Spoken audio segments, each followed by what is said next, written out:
एक आदमी अपनी पत्नी के साथ अपने एक अमीर दोस्त के लड़के की शादी में पहुंचा, लेकिन जब वो दोनों स्टेज के सामने पहुंचे तो उन्होंने देखा कि दुल्हा दुल्हन से कुछ उखड़ा हुआ सा था।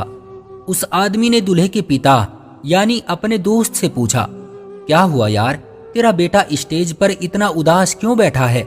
तो दूल्हे के पिता ने कहा कि यार क्या बताऊं, लड़की के बाप ने दहेज में शाम 5 बजे तक 6 लाख रुपए देने का वादा किया था, लेकिन अब तक भी वो पैसों का इंतजाम नहीं कर पाया। अब तुझे तो पता है ना, धन लक्ष्मी के बिना इस दुनिया में एक पत्ता भी नहीं हिलता, और मेरा बेटा तो वैसे भी बहुत बड़ा इंजीनियर है। पैसों का इंतजाम नहीं किया तो मैं ये रिश्ता तोड़ दूंगा। ये सुनकर दूल्हे के पिता के दोस्त को बहुत बुरा लगा।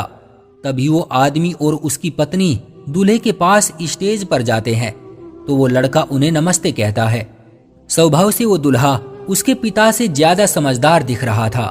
तब उस आदमी ने दूल्हे को 100 रुपये का नोट दिया और दुल्हन के सामने उससे कहा कि बेटा, इस नोट को पैरों तले मसलकर या फाड़कर फेंक दो। तो दूल्हे ने कहा कि अंकल, आप मेरे पिता के दोस्त होते हुए भी मुझे ऐसी सलाह क्यों दे रहे हो? हम पैसों को लक्ष्मी मानते हैं और लक्ष्मी को फाड़कर या मसलकर कभी नहीं फेंक सकते।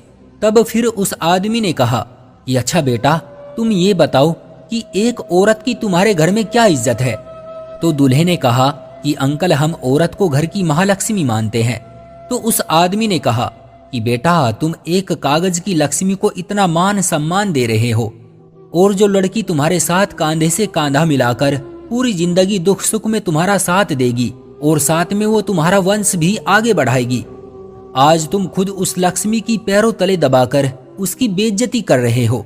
आज तुम थोड़े से पैसों के लिए ही पूरी शादी रुकवा कर बैठे हो। क्या इसी तरह से तुम अपने घर की होने वाली महालक्ष्मी की बेइज्जती करते हो?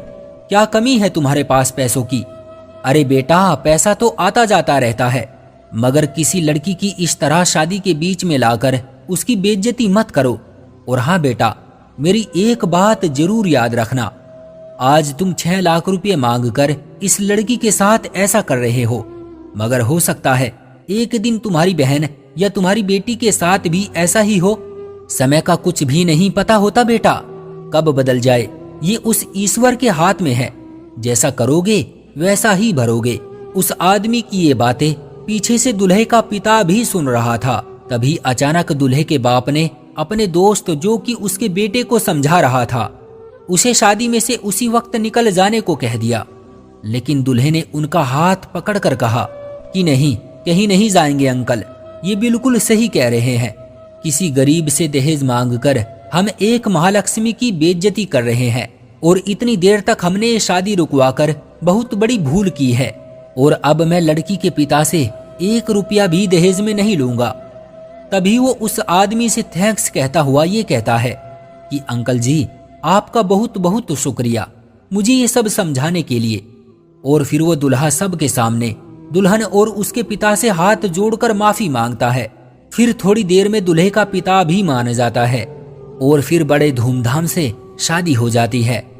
तो दोस्तों, एक आदमी ने कुछ ही समय में थोड़ी सी बात समझाकर सब कुछ ठीक कर दिया। लेकिन दोस्तों, हर जगह आपको ऐसे समझाने वाले नहीं मिलेंगे। हमको ये बात खुद ही समझनी होगी। अगर हम सब इस बात पर गौर करें और इस पर अमल करें तो याद रखना, वो दिन दूर नहीं होगा जब लोग दहेज के नाम से भी नफरत करने लगेंगे।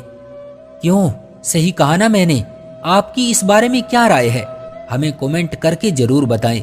वीडियो को लाइक कर दीजिए और इसी तरह की कहानियां देखने और सुनने के लिए हमारे चैनल को सब्सक्राइब करके घंटी को दबाकर ऑल पर सेट कर लीजिए, ताकि आने वाली वीडियो बिल्कुल भी मिस ना हो।